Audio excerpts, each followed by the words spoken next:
senhor Luiz Inácio da Silva, vou chamá-lo de ex-presidente. O senhor prefere como? Pode ser ex-presidente? Doutor, se puder falar um pouquinho mais alto, para mim seria bom. Tá. Posso chamá-lo de ex-presidente? Pode. Tá. Então o senhor sabe do que está sendo acusado nesse processo, Não. né? Não sabe? Não sei, gostaria de pedir se a senhora pudesse me explicar qual é a acusação. Tá. O senhor tem dois conjuntos de acusação. A primeira parte da acusação diz respeito à corrupção, que o senhor teria recebido vantagens indevidas da Odebrecht e da OAS relacionadas aos contratos que eles têm com a Petrobras. E um segundo conjunto de atos que seriam atos de lavagem de dinheiro relacionados à reforma do sítio em benefício ao senhor e à sua família, que foram feitos, no primeiro momento, pelo Bunline, num segundo momento, pela Odebrecht, num terceiro momento, pela OAS. Um resumo muito sintético seria isso. Não.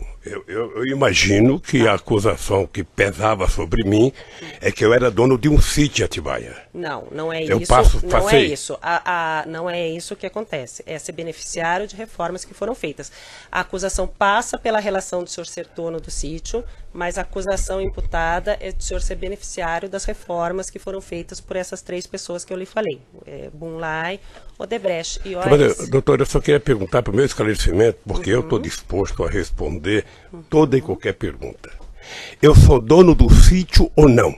Isso o senhor que tem que responder, não eu, doutor, e eu não estou sendo quem tem que interrogada nesse responder é momento. quem me acusou. Doutor, e assim, senhor ex-presidente, esse é um interrogatório, e se o senhor começar nesse tom comigo, a gente vai ter problema. Então, vamos começar de novo. Eu sou a juíza do caso, eu vou fazer as perguntas que eu preciso para que o caso seja esclarecido, para que eu possa sentenciá-lo, ou algum colega possa sentenciá-lo. Então, num primeiro momento, eu quero dizer que o senhor tem todo o direito de ficar em silêncio, mas nesse momento eu conduzo o ato. Mas, doutor, Pela ordem, meritíssimo juíza. Nos termos do que dispõe a Constituição e as leis de processo penal, a excelência bem sabe, o interrogatório é o ato em que o acusado exerce a autodefesa. Sim, mas Tem ele que não ter tem a mais me perguntar absoluta nem me acusar. liberdade para expor os fatos e indagar a respeito do que está sendo acusado. Pela ordem, doutor, o que ele Não, demonstrou até agora eu estou me dirigindo à meritíssima juíza, não estou falando com Vossa Excelência, não abro este diálogo lateral, estou falando com a meritíssima juíza. Você não vai me cortar? Eu estou me dirigindo ao juízo. Eu vou interromper. Vossa Excelência quer substituir o juízo? Não, o Tá, senhor eu que vou está atrapalhando a interromper o condição da áudio audiência, nesse doutor. momento, se o senhor não... Eu posso fazer as perguntas ao seu cliente, o senhor orientou ele do que está sendo acusado nesse processo, ele está apto a ser interrogado, ou o senhor precisa sair dessa sala e conversar com ele e ele retornar? Absolutamente não. Eu só quero que ele tenha a liberdade de, nas formas da Constituição e da lei, responder da forma como ele acha adequado. Ele responde respondendo, não fazendo perguntas ao juízo ou à acusação. O senhor se sente apto a ser interrogado neste momento, o senhor é ex-presidente? Eu me sinto apto e me sinto desconfortável. Se o senhor se sente desconfortável, o senhor pode ficar em silêncio, como eu ia dizer. O silêncio do senhor não será usado em prejuízo à sua defesa. Se o senhor quiser responder as perguntas que primeiro eu vou lhe fazer, depois o órgão do Ministério Público e depois as defesas, o senhor pode responder. E quando é que eu posso falar, doutora? O senhor pode falar, o senhor pode responder quando eu perguntar no começo. Mas pelo que eu sei, é meu tempo de falar. Não, é o tempo de responder as minhas perguntas. Eu não vou responder interrogatório nem questionamentos aqui. Está claro? Está claro que eu não vou ser interrogada?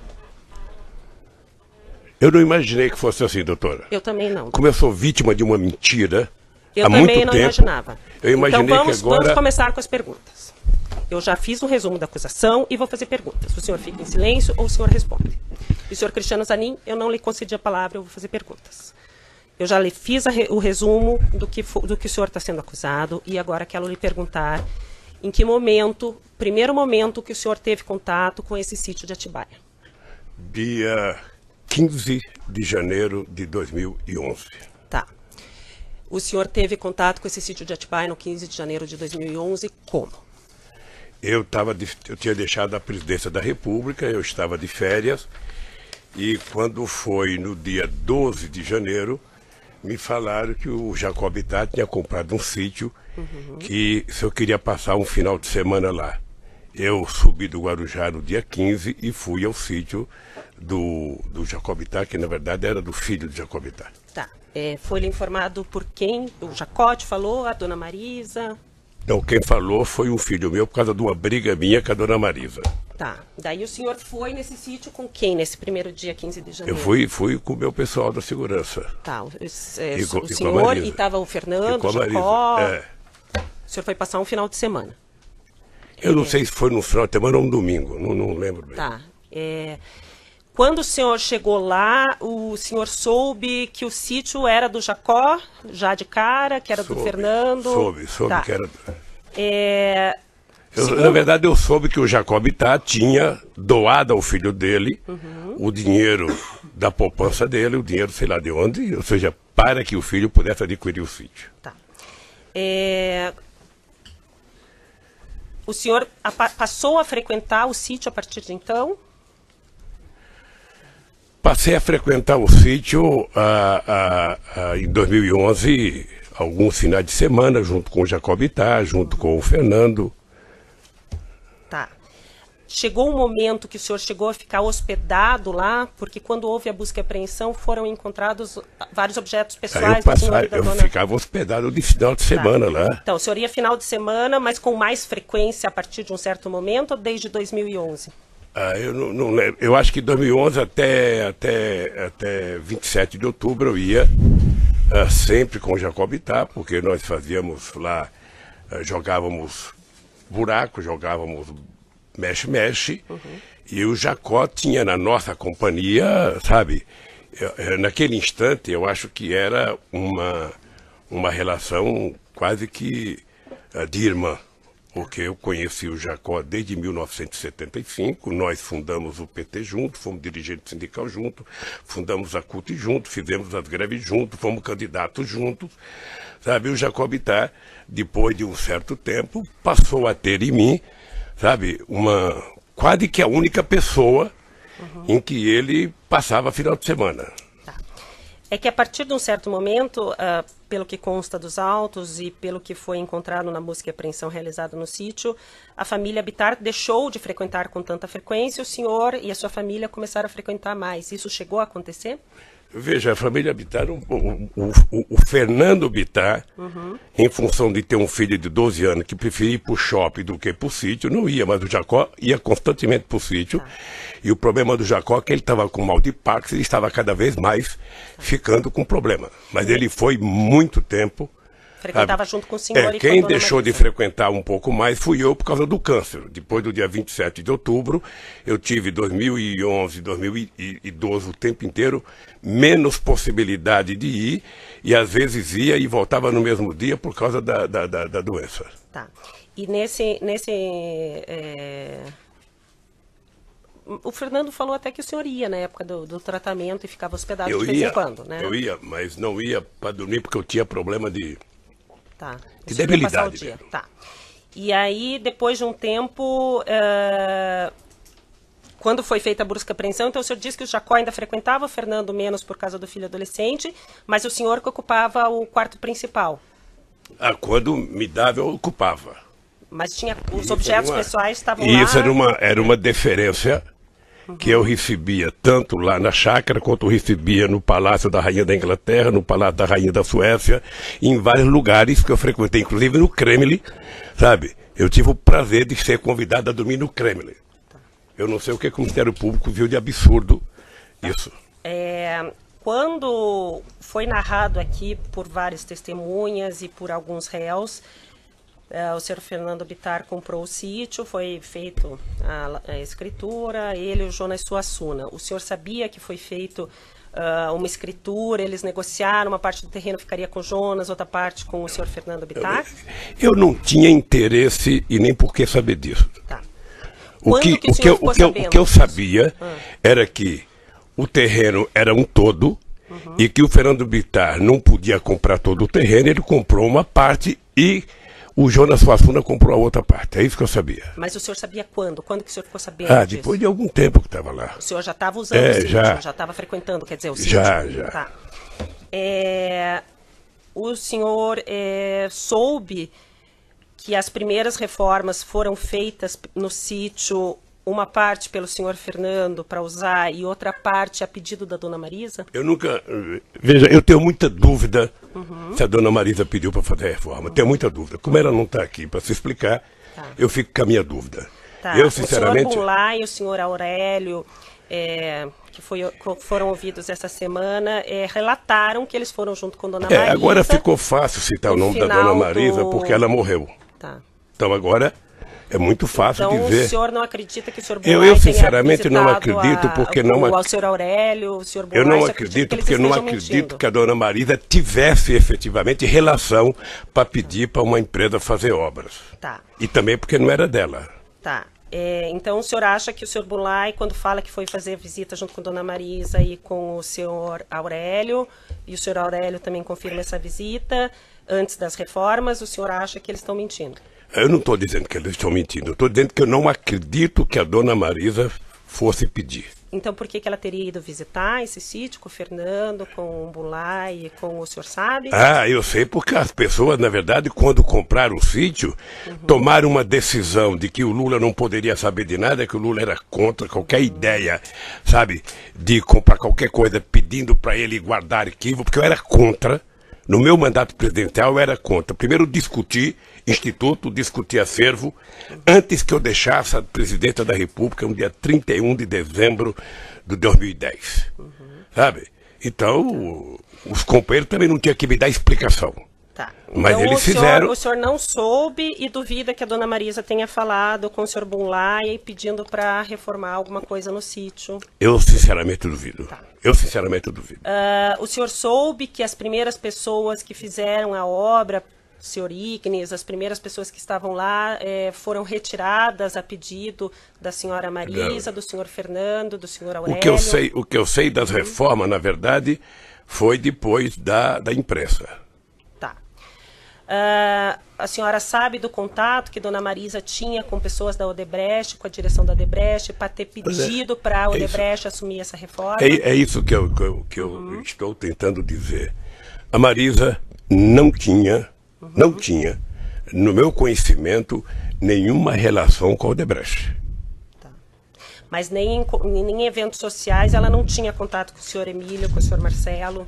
Ela participou de jantares, de eventos sociais com o senhor Emílio, o senhor obviamente Marcelo? que pode ter encontrado num evento qualquer, sabe, público com essas pessoas, porque ia muitos empresários. Mas ter liberdade para falar com uma pessoa e pedir, eu sinceramente acho que quem citou isso está tentando encontrar uma solução cômoda para uma pessoa que já está morta. As pessoas que relataram esse fato, também o senhor acredita que estão mentindo, que dona Marisa não vou pediu? dizer, não estou utilizando a palavra mentindo. Tá.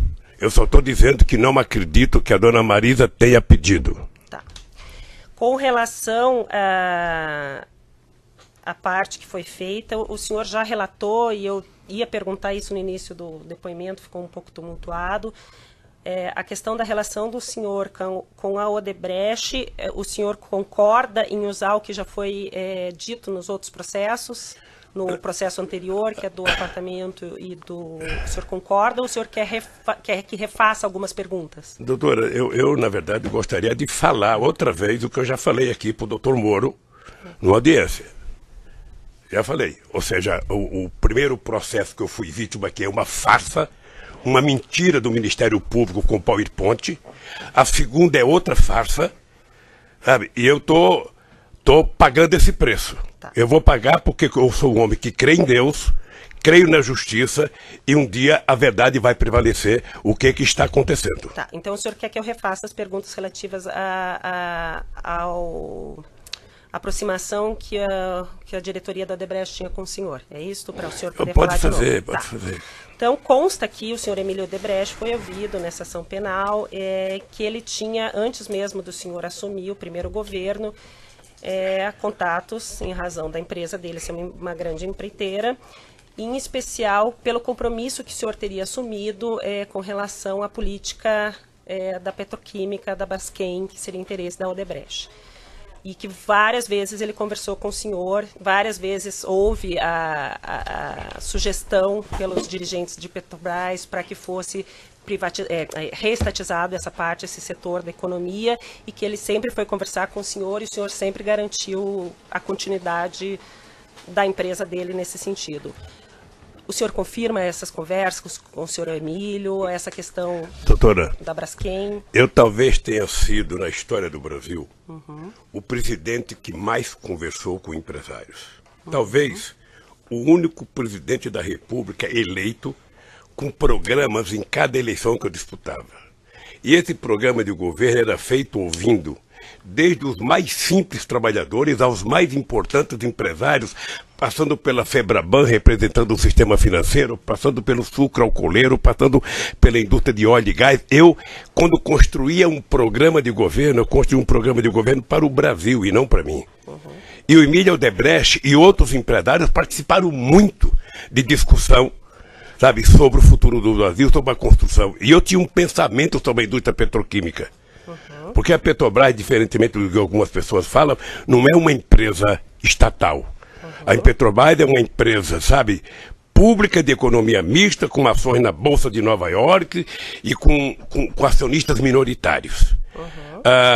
E eu não tinha nenhum interesse que fosse estatizado qualquer coisa. Eu tinha interesse que tudo fosse transformado, sabe, numa atividade de empresas públicas e que deveria participar Petrobras, empresas privadas, Banco do Brasil, empresas privadas, tudo. Eu achava que tinha que ser uma mistura da atividade econômica para a gente fazer esse país voltar a crescer.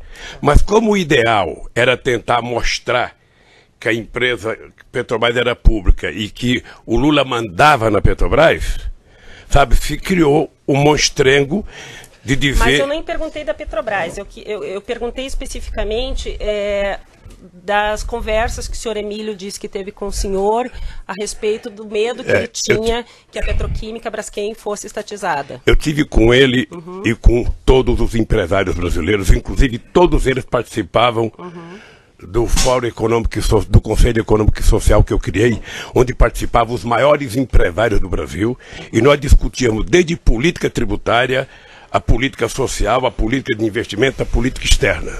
Tá. Sim, é por isso que o meu governo passou a ser... conversou com o senhor Emílio algumas vezes sobre essa questão da Braskem ou não conversou? Não era da minha alçada conversar.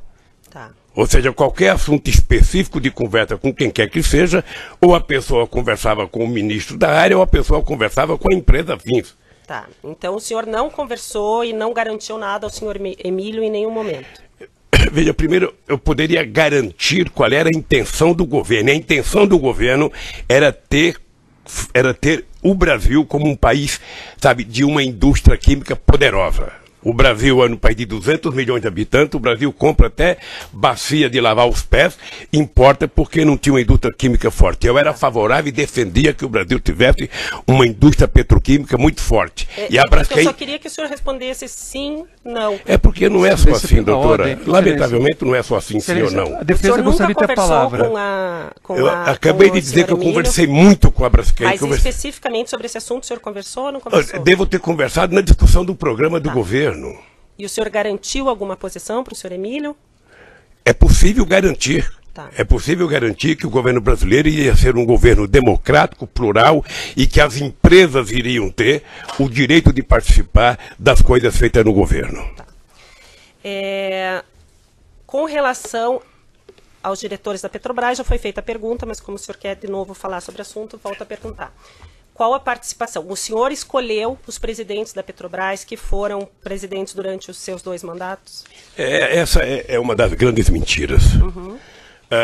Se o Ministério Público tivesse tido interesse, ele teria percebido que antes do Lula virar presidente da República, quem escolhia os diretores da Petrobras era exatamente o presidente da República do Brasil.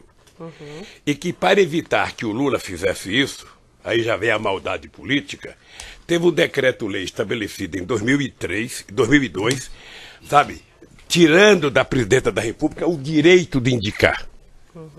Tá? Então, quem passou a ser O indicador era efetivamente o Conselho de Administração da Petrobras, que era plural, que tinha empresários privados, grandes, pequenos, sabe, médio, que tinha acionista minoritário. Qual era o papel do presidente da República? Eu não sei se as pessoas estão acompanhando a montagem do governo agora atual. Né? Quem é que está sendo colocado? Dá essa impressão de que não tem ninguém político. Mas com raríssimas exceções, todo mundo ali é político. Então o que eu fazia? Eu fui eleito com uma base que me apoiou na campanha. Eu designei, sabe, o ministro-chefe da Casa Civil, que é o responsável por isso, particular com os líderes dos partidos que me apoiavam, a montagem do segundo escalão do governo, porque eu tinha indicado o primeiro escalão. Tá, no caso era o senhor José Dirceu. Como é que funciona? Como é que funciona? Se reúne as lideranças dos partidos, os líderes de cada bancada, sei lá se o presidente do partido, porque eu não participo, e eles indicam um nome para que o presidente da República coloque à disposição, primeiro do gabinete, manda para a Casa Civil, que vai para o gabinete institucional. O gabinete institucional faz uma investigação, sabe, se tem prontuário, se tem denúncia, se tem qualquer coisa que não signifique boa conduta. Quando isso chega, devolve-se à presidência da República, o presidente da República encaminha isso ao Conselho da Petrobras. E o Conselho da Petrobras é quem tem a autonomia e a autoridade, segundo o decreto, de indicar as pessoas. Quando as pessoas foram indicadas, eu disse no depoimento, já no depoimento, não houve uma denúncia, sabe, nem da imprensa, nem da Polícia Federal, nem do Ministério Público, nem do Sindicato de Trabalhadores, nem dos funcionários, ou seja, eles foram aprovados, inclusive, em depoimento de pessoas do Conselho, por unanimidade.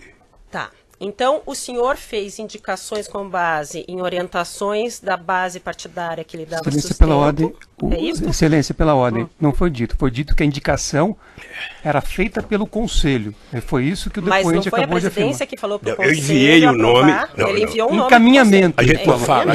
Encaminhamento da presidência. A gente não interfere no Conselho. Tá. Mas o senhor encaminhava 10 nomes para eles escolherem ou o senhor encaminhava um nome e eles aprovavam ou reprovavam? Não, mas você indicava o nome que tinha vindo para você indicar. Tá. Eu não inventava nome. Então é isso que eu estou falando. O senhor recebia o nome da sua base de apoio, mas o senhor está falando inclusive da presidência?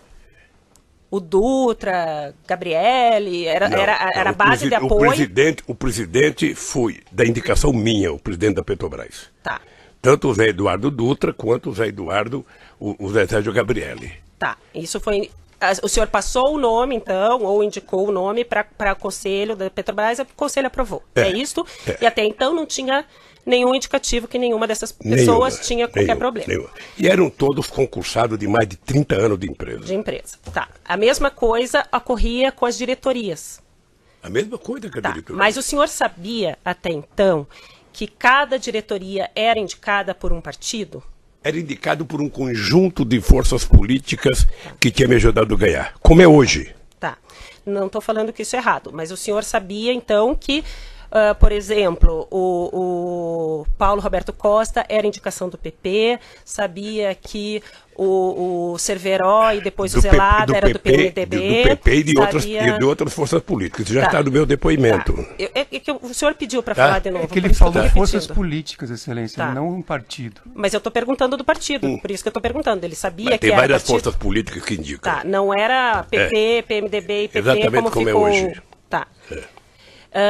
O senhor...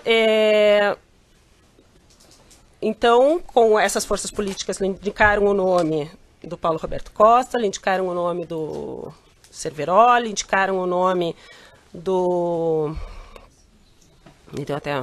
Do Duque. Do Duque. E o senhor encaminhou para o Conselho e eles aprovaram. É isso. Sei mesmo.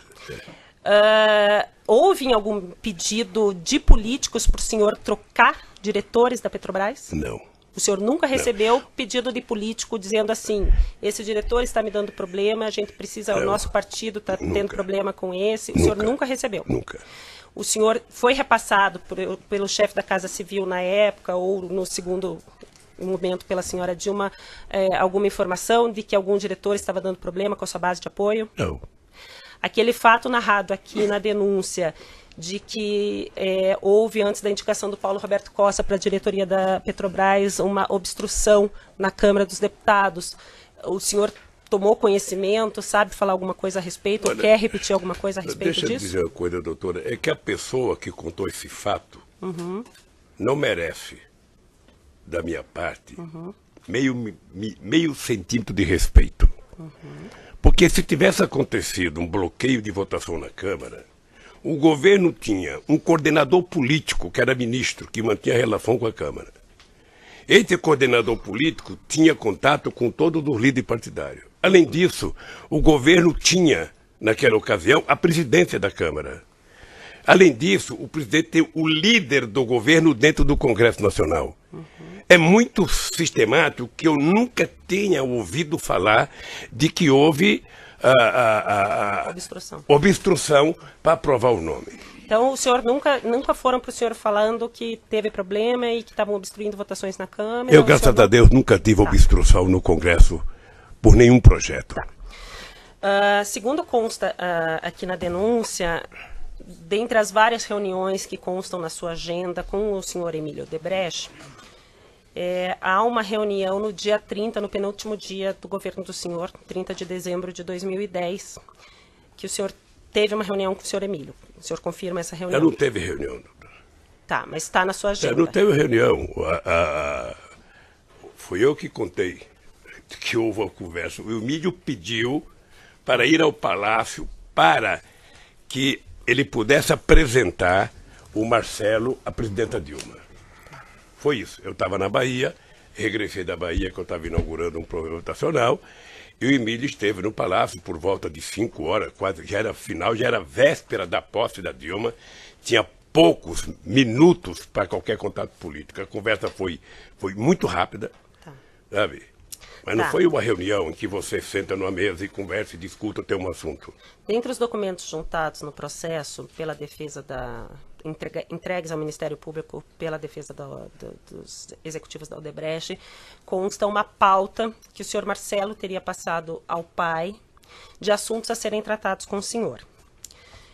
Isso já foi te perguntado, né? Já foi perguntado para o senhor antes, mas dentre os assuntos estava sítio 15/1, que é a data que o senhor disse que conheceu o sítio, né? Coincidentemente, a data que o senhor disse que conheceu o sítio estava nesse e-mail que o senhor Marcelo mandou para o pai para conversar com o senhor nesse dia 30.